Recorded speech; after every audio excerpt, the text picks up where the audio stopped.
Je passe tout de suite la parole à Miskeri, membre du bureau, qui va nous faire une présentation, en tout cas des indicateurs clés sur la situation des droits de l'homme au Maroc. Bonjour tout le monde. Merci pour l'assistance d'être venu nous écouter. Et merci pour les organisateurs également de cette table ronde sur la situation des droits humains au Maroc. Alors on m'a demandé de parler d'indicateurs. Quand on parle d'indicateurs, il faut qu'il y ait un référentiel. Alors, on fait référence pour pouvoir déterminer les indicateurs. Dans le cas de la NDH, nous avons un seul et unique référentiel. C'est le référentiel international des droits humains. Donc quand on veut juger de la situation des droits humains au Maroc, eh bien, on se réfère à notre référentiel. Unique référentiel. Vous savez, certaines associations de droits humains peut-être ont plusieurs référentiels, ça c'est leur problème, mais nous on tient à notre référentiel international.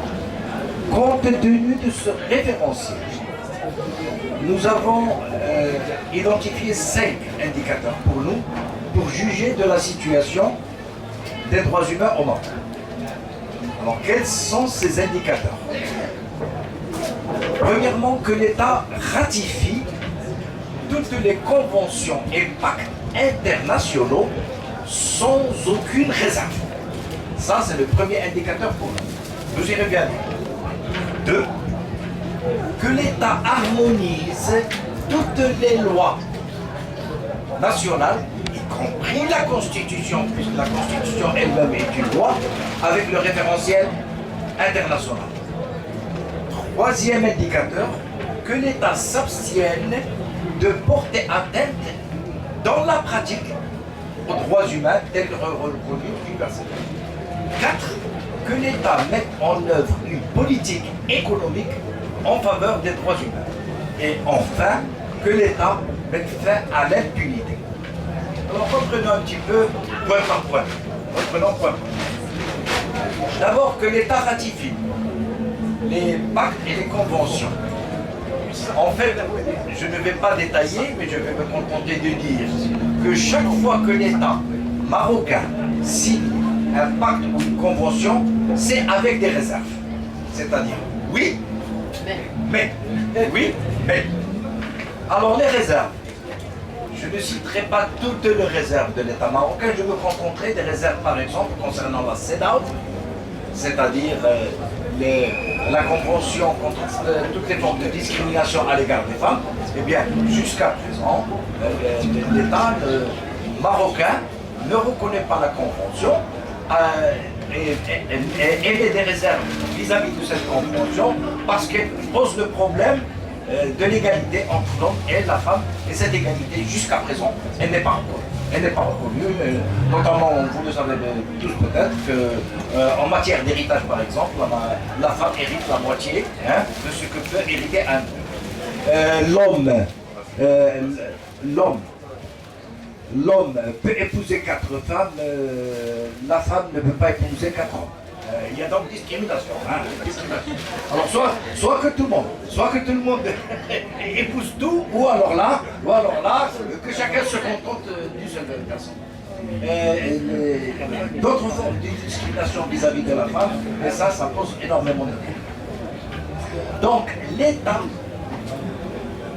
signe les pactes et conventions pour la publicité extérieure, comme on l'a expliqué tout à l'heure, mais avec des réserves, ce qui vide pratiquement la signature de son contenu. 2. Que l'État harmonise les lois. C'est le deuxième indicateur. Alors, je prendrai seulement la Constitution parce qu'il y a énormément de lois qui sont absolument contre les droits humains au Maroc. Je prendrai la Constitution qui est la loi suprême au Maroc. Alors, la dernière Constitution en date, celle de 2011, on a mis, le Maroc reconnaît le droit international, le référentiel international. Alors on a dit c'est bien, mettez un point, mais arrêtez, mettez un point. Non, on ajoute, à condition bien sûr que ça ne soit pas en contradiction avec ce qu'on appelle les constantes nationales.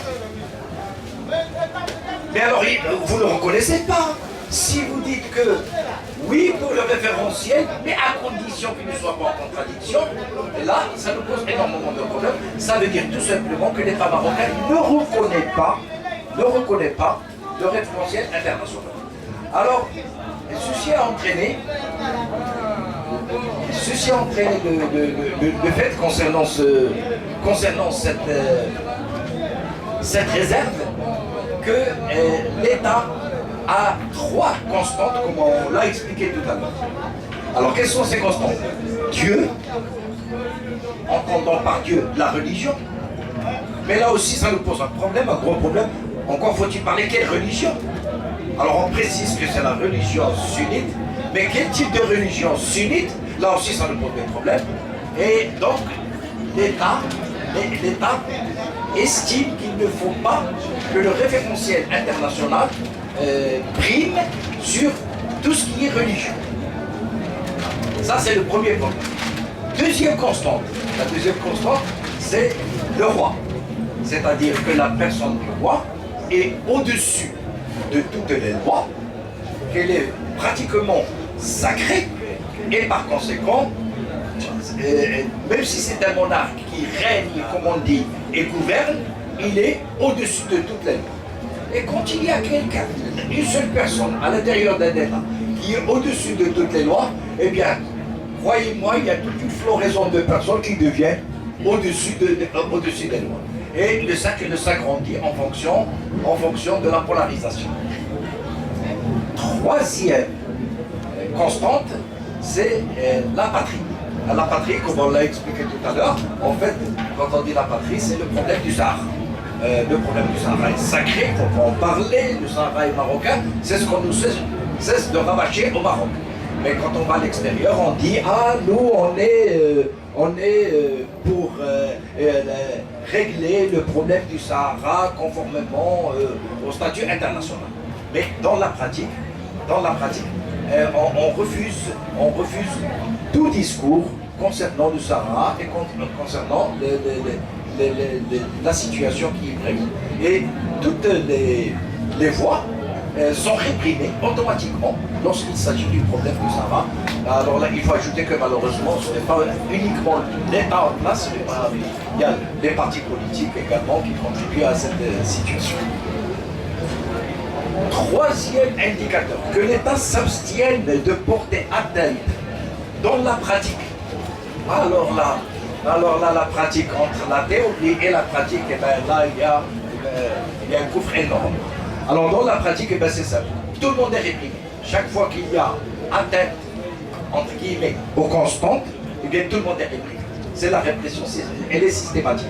Que ce soit les Sahraouis, que ce soit par exemple les diplômés chômeurs, et les diplômés chômeurs, c'est tous les jours. Hein, c'est tous les jours. Là, la répression, c'est tous les jours, dans la rue. Et que ce soit par exemple les mouvements, on a parlé tout à l'heure, les mouvements revendicatifs, c'est-à-dire pour l'eau, pour l'habitat, pour le logement, pour la santé, pratiquement répression de tous ces mouvements-là. Et répression également, malheureusement, des défenseurs des droits de l'homme. Alors à la MDH, on connaît ça. On connaît ça parce que chaque fois qu'il y a des manifestations, eh bien pratiquement les membres de la MDH sont réprimés systématiquement. S'y ajoutent ces derniers temps des journalistes, s'y ajoutent ces dernièrement les artistes qui n'en croyaient pas leurs yeux. Alors, lorsqu'il y a eu le sitting contre le pédophile, on a voulu organiser le sitting contre les pédophiles et un sitting contre la grâce royale. Alors, dès qu'il y a des gens qui se sont mobilisés, entre autres, il y avait des artistes, des écrivains qui venaient, qui croyaient qu'ils allaient gentiment manifester. Et puis ils ont goûté à la répression, alors ils n'en revenaient pas. Ils disaient c'est pas possible, mais on réprime comme ça. Au Maroc, on a dit bon, ça c'est le lot quotidien. Non, pardon, c'est le lot quotidien. Donc, répression systématique. Dans la pratique, répression systématique de tout. Alors, parfois, on tolère, mais souvent, on réprime. On réprime. Les dirigeants de l'ANPH ont eu leur lot, ont eu leur lot de cette répression. Quatrièmement, quatrième indicateur, que l'État mette en œuvre des politiques économiques, on a dit, en faveur des droits humains. Alors là, malheureusement, c'est absolument le contraire. Que ce soit un État imberbe ou que ce soit un État barbu, eh ben, tous pratiquent la même chose, c'est-à-dire une politique économique qui va à l'encontre des droits humains tels que reconnus universellement. Exemple. Dans les années 80, on embauchait pratiquement dans la fonction publique 70 000 personnes. Actuellement, on ne dépasse pas les 7 000, c'est-à-dire pratiquement 10% de ce qui prévalait avant. Et maintenant, on commence encore à diminuer. Donc, l'État, il y a un désengagement de l'État. Or, vous savez que pour les droits humanistes, l'État est extrêmement important parce que quel est notre interlocuteur direct? C'est l'État. Si l'État maintenant se désengage, on n'a plus d'interlocuteur. Deuxième exemple, 58. Tous les services publics, sont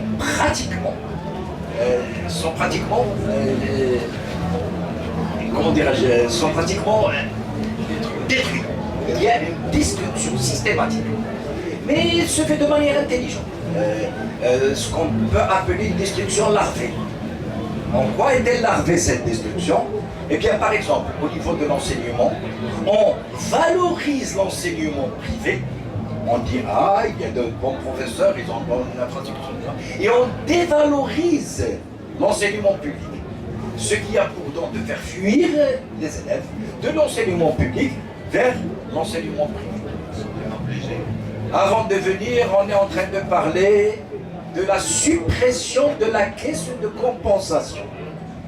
Mais alors là, on ne dit pas on supprime la caisse de compensation. C'est toujours le problème du larvé. On ne dit pas on supprime. Non, indexation de certains prix de carburant sur les cours mondiaux. Ce qui revient à dire qu'on supprime pratiquement la caisse de compensation. On commence d'abord par un petit pas, et puis ensuite on va vers la destruction de la caisse de compensation. Or, s'il y a destruction de la caisse de compensation, les prix, comme vous le savez, vont flamber, et alors là, ce sont c'est la population pauvre qui va souffrir de tout ça. Donc, au lieu de revenir sur les impôts, au lieu de revenir sur la fraude fiscale, au lieu de revenir sur les hauts salaires, on revient plutôt sur la destruction de la caisse de compensation pour, dit-on, la ramener de 52 milliards de dirhams à la ramener à 42 milliards de dirhams.